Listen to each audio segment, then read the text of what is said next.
Channel پر اور ویسے بھی آپ کے اسٹوڈنٹس ہیں، آپ لوگوں کی طرف سے یہ مجھے ریکویسٹ ملتی رہی کہ آپ تثلیث پر کلام سنائیں. That's why میں عقیدہ تثلیث اس کے بارے میں آج بات کروں گا، اور شاید آگے بھی چند چیپلز میں اس پر بات ہوتی ہے. مجھے یاد ہے کہ مجھے ایک سیمینار میں تثلیث پر کلام سنانے کے تعلیم دینے کے لیے کہا تھا، اور جب میں نے اس ٹاپک کو اسٹڈی کیا، کتابیں پڑھی، میں سمجھ نہیں پایا تھا. بہت مشکل تھا، اتنا مشکل کہ میرے سر میں درد ہوتی تھی. اتنا پڑھ کر بھی میں اس کو اپنے مائنڈ میں آرگنائز نہیں کر پاتا تھا کہ بائبل ان آرڈر تثلیث کے بارے میں بتاتی کیا ہے. تو اس کو میں نے اتنی پین کے ساتھ سمجھنے کی کوشش کی کہ میں چند راتیں سو نہیں پایا تھا. دباؤ تھا کہ سیمینار میں نے لوگوں کو سمجھانا ہے، میں کیا کروں گا. پھر میں نے اس کے لیے دعا کی، اور آنیسٹلی اسپیکنگ مجھے اس کی زیادہ سمجھ دعا میں اور بائبل ریڈنگ میں.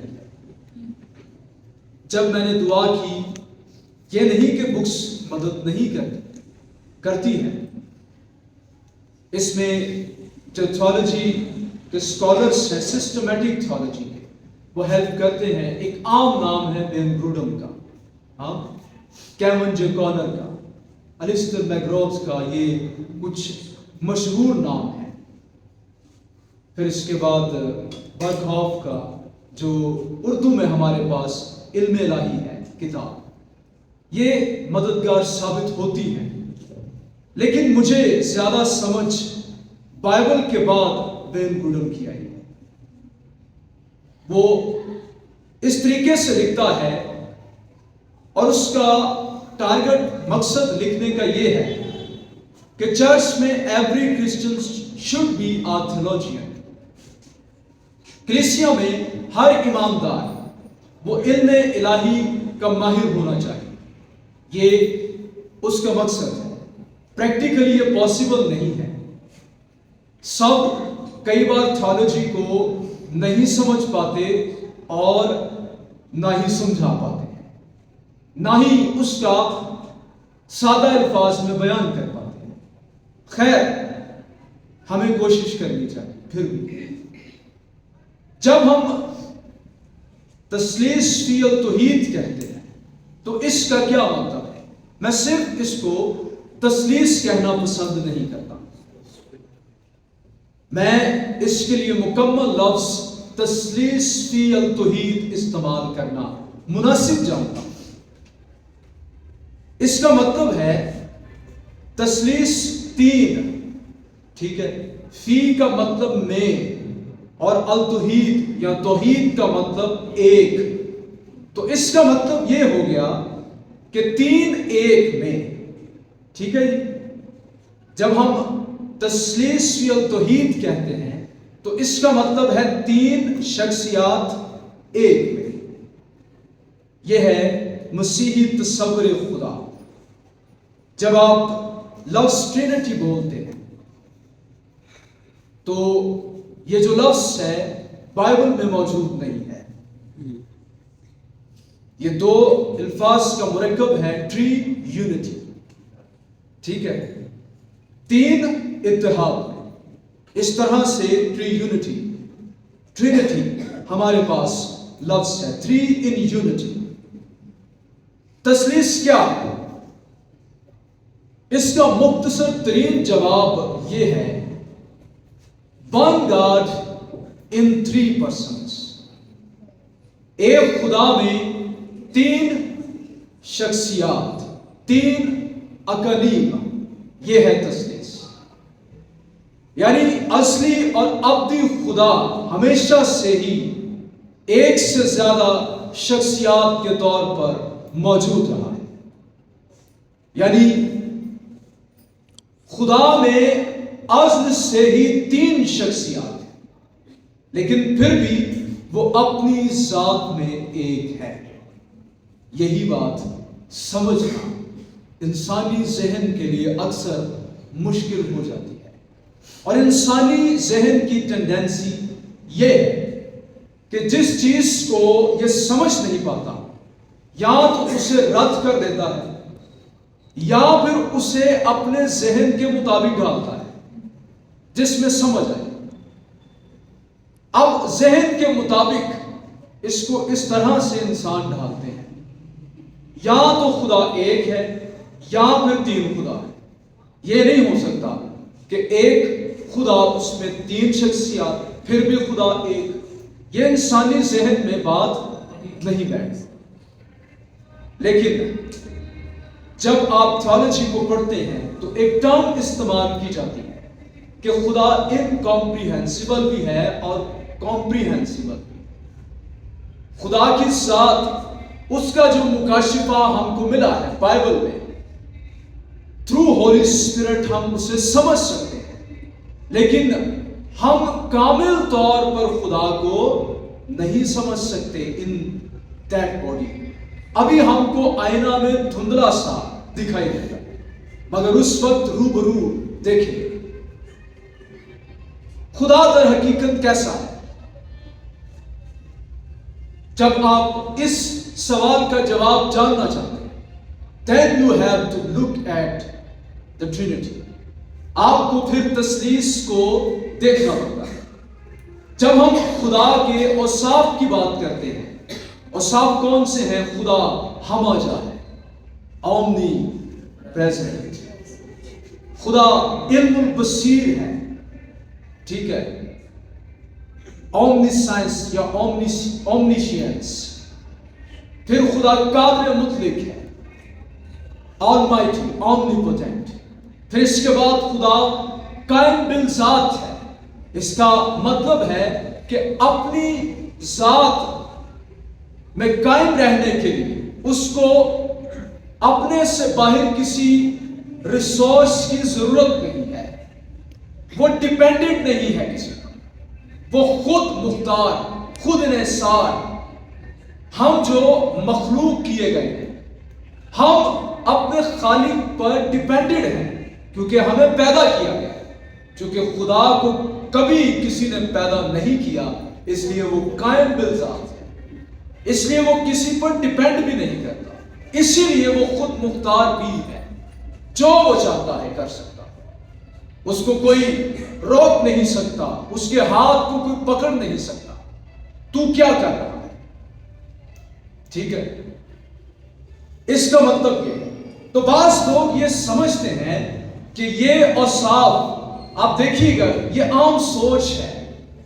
جب آپ فرسٹ ایئر میں آتے ہیں تو کلیسیا کی سوچ کا ریفلیکشن آپ میں ملتا ہے. آپ جب اپنے تھاٹس ہمیں دیتے ہیں، آہستہ آہستہ آپ میچور ہو جاتے ہیں، بحث بھی کرتے ہیں، لیکن ہمیں پتہ ہوتا ہے کہ you will eventually understand the things.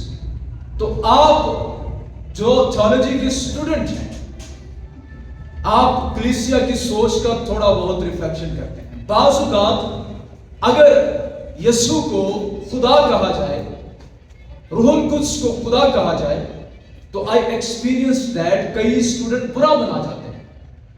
ان کو باپ کے لیے جیلسی ہونا شروع ہو جاتی ہے کہ نہیں، صرف باپ ہی ان اوصاف کا مالک ہے، یسوع یا روح القدس نہیں ہو سکتے. لیکن در حقیقت ایسا نہیں ہے، بلکہ خدا باپ، بیٹا اور روح القدس تینوں میں یہی صفات موجود ہیں. تینوں اپنے آپ میں مکمل خدا ہے. اوکے، لیکن پھر بھی یہ 3 نہیں، خدا ایک ہی ہے.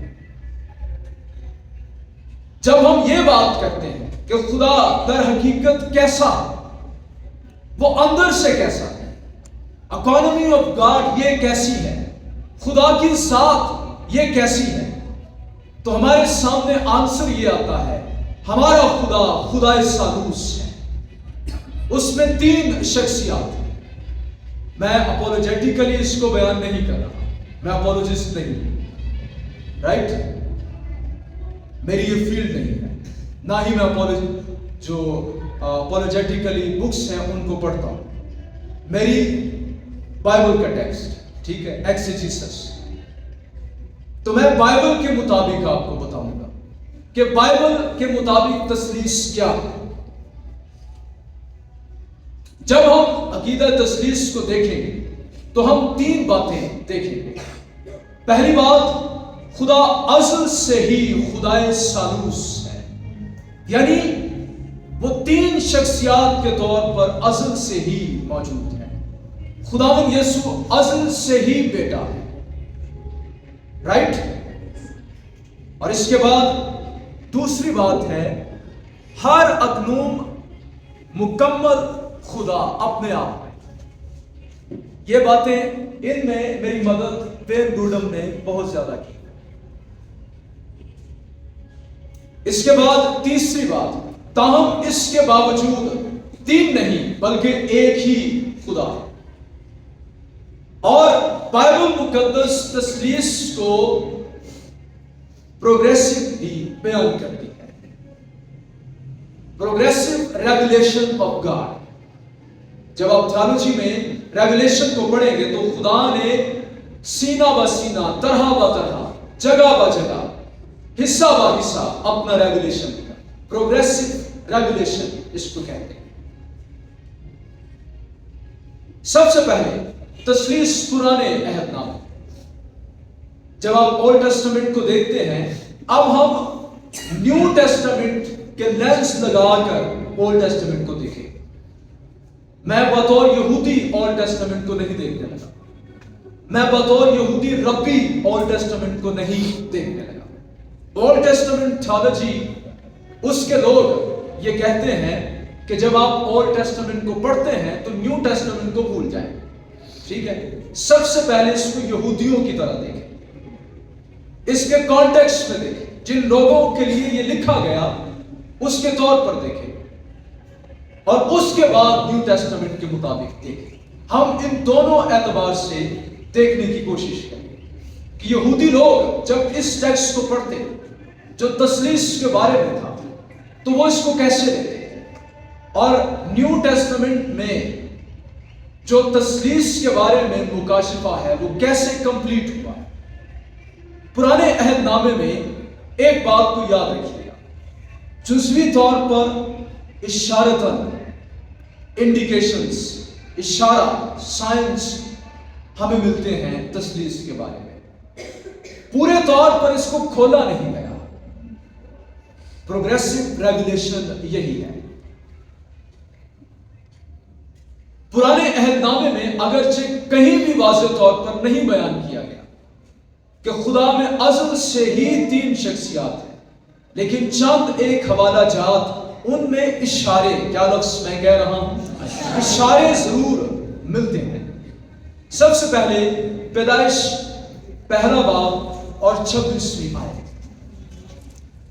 پھر خدا نے کہا، ہم انسان کو اپنی صورت پر اپنی شبیہ کی مانند بنائے۔ کچھ لوگ کہتے ہیں کہ یہاں پر خدا نے اپنے لیے صیغہ جمع بالکل ویسے ہی استعمال کیا ہے جیسے بادشاہ اپنی شان و منزلت کو ظاہر کرنے کے لیے استعمال کرتے تھے، لیکن وین گروڈم کا یہ کہنا ہے، وہ یہ کہتا ہے کہ جس وقت موسیٰ نے یہ لکھا تھا ٹیکسٹ، اس وقت یہ روایت موجود نہیں تھی۔ اس وقت بادشاہ اپنے آپ کو ہم کہہ کر مخاطب نہیں کرتے تھے، that's why یہ پاسبل نہیں ہے۔ ایک دلیل اور بھی پیش کی جاتی ہے، جب یہودی اس ٹیکسٹ کو دیکھے گا، جب اولڈ ٹیسٹمنٹ کے لینس اتار کر ہم اس ٹیکسٹ کو دیکھیں گے تو اس میں یہ کہا جاتا ہے کہ یہاں فرشتوں کو خدا نے مخاطب کیا کہ ہم اپنی شبیہ پر بناتے ہیں۔ پہلی بات تو یہ فرشتے خدا کی شبیہ پر نہیں ہے، یہ ویری کلیئر ہے۔ انسان خدا کی شبیہ پر ہے، That's why یہاں پر اینجلس نہیں ہو سکتے. اور پھر بائبل میں کہیں کوئی اشارہ تک نہیں ملتا کہ فرشتے انسان کی تخلیق میں شامل تھے. رائٹ؟ یہ دو باتیں ہیں جن کی بنا پر ہم اس خیال کو رد کر سکتے ہیں کہ جب خدا ہم کہہ رہا ہے تو اس میں فرشتے نہیں. یقیناً یہ تثلیث کے دو اقانیم ان کو مخاطب کیا جا رہا ہے. ہمیں اس حوالے میں اتنا تو پتہ چل جاتا ہے کہ خدا میں کثرت پائی جاتی ہے جب ہم اس کا انالیسس ایگزیجیٹیکلی کرتے ہیں. یعنی خدا میں ایک سے زیادہ شخصیات موجود ہیں، لیکن ہمیں ابھی تک یہ نہیں بتایا گیا کہ کتنی شخصیات ہیں. ہم لفظ تو استعمال کیا گیا لیکن یہ نہیں بتایا گیا کہ کتنی شخصیات ہیں.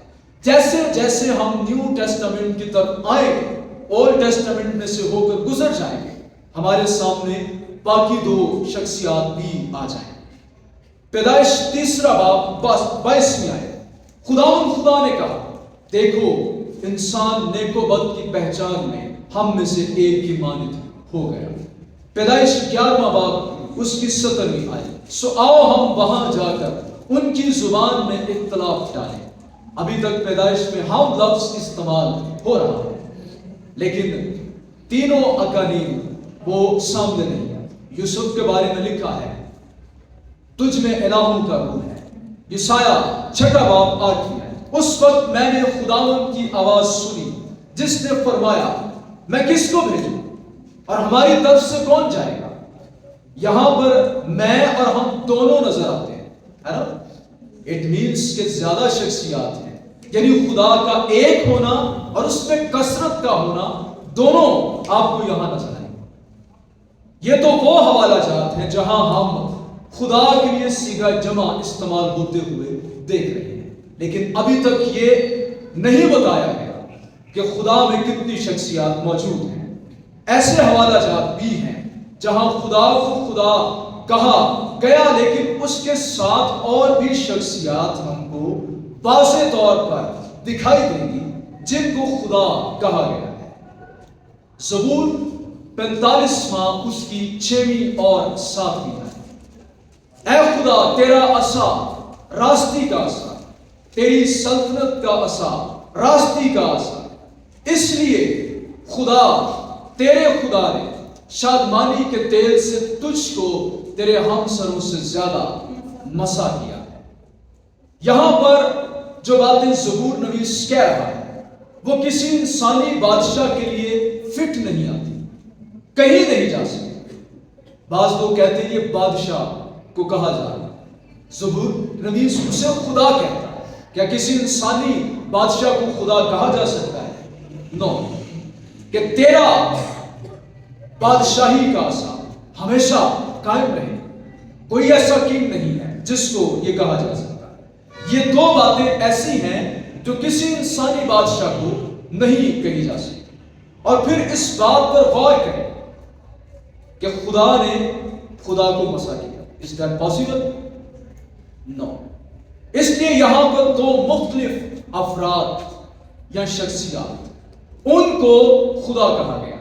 شخصیات زیادہ بہتر لفظ ہے. زبور 110 اس کی پہلی ہے، 110واں زبور اور اس کی پہلی ہے.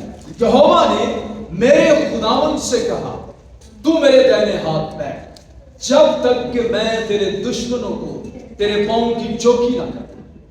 یہاں پر بھی داؤد دو شخصیات کو خداوند اور خدا کہہ رہا ہے. یہاں پر داؤد خداوند کس کو کہہ رہا ہے؟ کون ہے؟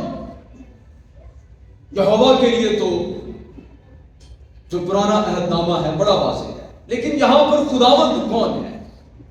اگر ہم نئے عہد نامے کے تناظر میں دیکھیں اس حوالے کو نئے عہد نامے کے لینس لگائے بغیر سمجھنا انتہائی مشکل ہے. یہاں تک کہ خداوند یسوع نے ہیکل میں یہی حوالہ چیلنج کے طور پر فریسیوں کے سامنے پیش کیا اور وہ کوئی جواب نہیں دے پائے. آج بھی یہودی اس کو پراپرلی انڈرسٹینڈ نہیں کر پاتے، لیکن ہم نیو ٹیسٹمنٹ پیپل ہمارے پاس اس کا آنسر ہے. میں آپ کو دونوں طرح سے بتا رہا ہوں، یہودی لوگ اس کو کیسے دیکھتے ہیں اور ہم اس کو کیسے جان سکتے ہیں۔ اگر ہم اس کو نئے عہد نامے کے تناظر میں دیکھیں تو بات واضح ہے۔ خدا باپ نے خدا بیٹے سے یہ کہا، داؤد خدا کی جو اس کی ذات میں کثرت ہے اس کو بیان کر رہا ہے۔ پلورالٹی یہاں پر ہمیں نظر آ رہی ہے۔ وہ اس سے واقف تو نہیں تھا، مجھے نہیں لگتا داؤد کو یہ پتا تھا۔ روح القدس اس میں سے بات کر رہا۔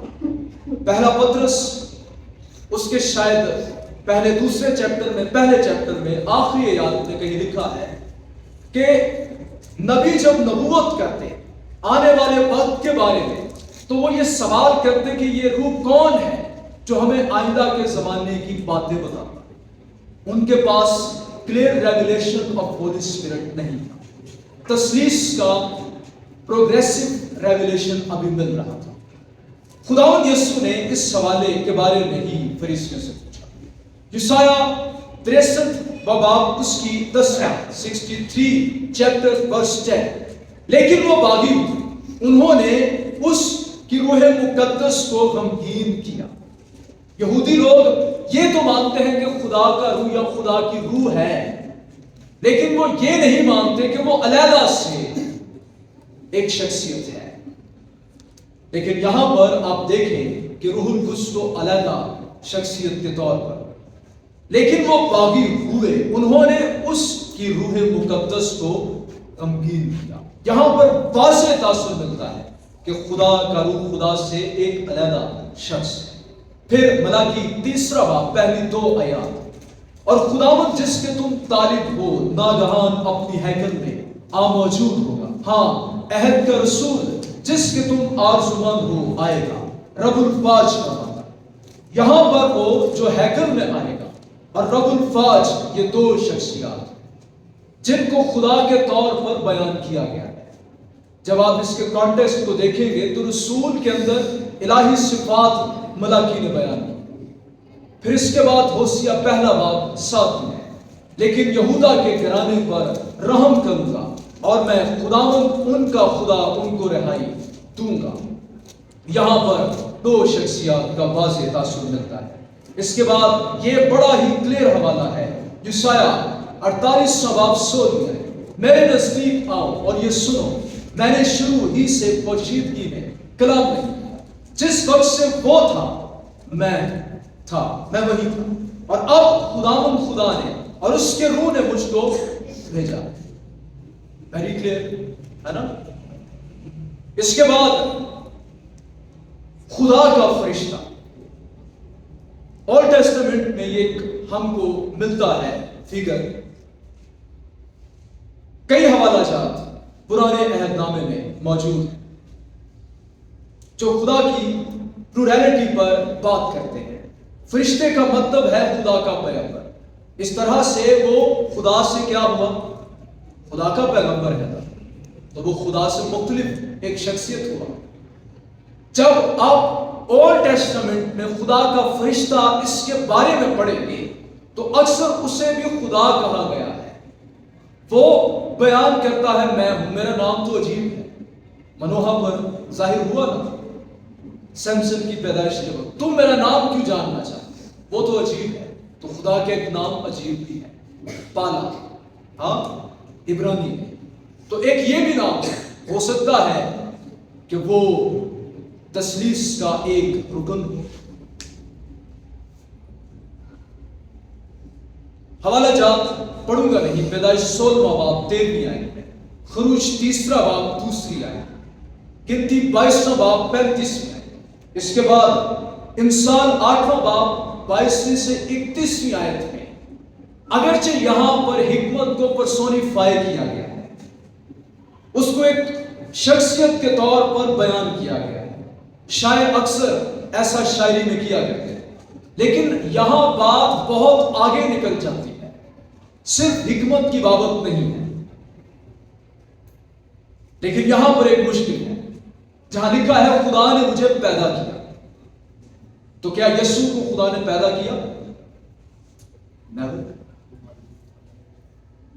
یا کلمے کو خدا نے پیدا کیا؟ never. لیکن ایسا نہیں، یہاں پر عبرانی میں کانا لفظ استعمال ہوا ہے. اس کا مطلب ہے کسی کو حاصل کرنا، بطور ملکیت کسی کو حاصل کرنا، پیدا کیا. The Lord possessed me at the beginning of his faith. New American Standard Bible اس کا یوں ترجمہ کرتی ہے. جب ہم پرانے عہد نامے کے کئی اور حوالہ جات دیکھتے ہیں تو یہ بات ہمارے سامنے آتی ہے کہ وہاں یہ لفظ ملکیت کے معنی میں استعمال ہوتا ہے. تو اس طرح سے یہاں یہ کہا جا سکتا ہے کہ خدا بیٹا تخلیق کے وقت آلریڈی باپ کے ساتھ تھا، اور خدا باپ نے اس سے یہ بات کی جو امثال کی کتاب میں. تو یہ اولڈ ٹیسٹمنٹ میں تثلیث کے بارے میں ہم کو حوالہ جات ملتے ہیں. جب ہم نئے عہد نامے کی بات کرتے ہیں تو نیا عہد نامہ زیادہ واضح ہے. نئے عہد نامے میں چونکہ خدا بیٹے اس کا دنیا میں داخل ہونا یہ بیان کیا گیا ہے، تو ہم توقع کر سکتے ہیں کہ اب نئے عہد نامے میں تثلیث پر اور زیادہ واضح مکاشفہ ہم کو دیا جائے گا، اور ایسا ہی ہوتا ہے. خیر، نیو ٹیسٹمنٹ میں تثلیث کو کیسے بیان کیا گیا، اگر خداوند نے چاہا تو نیکسٹ ٹائم ہم اس کو دیکھیں گے. فی الحال اولڈ ٹیسٹمنٹ میں ہمارے سامنے یہ بات آ گئی کہ خدا میں کثرت پائی جاتی ہے. خدا میں ایک سے زیادہ شخصیات ہیں. پروگریسو ریویلیشن مل رہا ہے. زیادہ واضح تینوں اشخاص وہ نیو ٹیسٹمنٹ میں ہو جاتے ہیں. جب ہم اولڈ اینڈ نیو ٹیسٹمنٹ دونوں کو دیکھیں گے تو پھر ہم دیکھیں گے کہ ان میں سے کون سی باتیں تثلیث کے بارے میں ہمارے سامنے آتی ہیں، اور پھر ان کو باری باری ہم مزید ڈیٹیل کے ساتھ دیکھیں. کیونکہ ہمارا جو ہماری انڈرسٹینڈنگ ہے should be close to Bible. ٹھیک ہے، اس سے پہلے کہ ہم کوئی بھی کتاب پڑھیں ہمیں بائبل کو پڑھنا ہے. بائبل کیا کہتی ہے؟ یہ رومیوں کے خط میں پولس رسول کا انداز. کتاب مقدس کیا کہتی ہے؟ آپ نے پڑھا اس بارے میں؟ اکثر پول یہ کہتا ہے. تو تثلیث کے بارے میں، ہمارے خدا کے بارے میں بائبل مقدس کیا کہتی ہے، فرسٹ ہم نے یہ دیکھنا. تو یہ 3 سالوں کا سفر نہیں ہے خدا کو جاننا، یا پھر یہ 5-6 سالوں 10 سالوں کا بھی سفر نہیں ہے. ہم خدا کو جانتے رہتے ہیں، اس کے بارے میں، اور اس کو اگر ہمارے اندر بھوک پیاس ہے خدا کو جاننے تو خدا اپنے آپ کو ہم پر روح القدس کے وسیلے سے ظاہر کرے گا. ہم سمجھ پائیں گے. ہو سکتا ہے کہ ہم بہت جو بڑے بڑے الفاظ ہیں تھیولوجی کے وہ استعمال کر کے خدا کو بیان نہ کر پائیں، لیکن ہمیں سمجھ اس کی ضرور آ جائے گی. Okay, thank you so much. God bless you. آئے اپنی آنکھیں بند کریں اور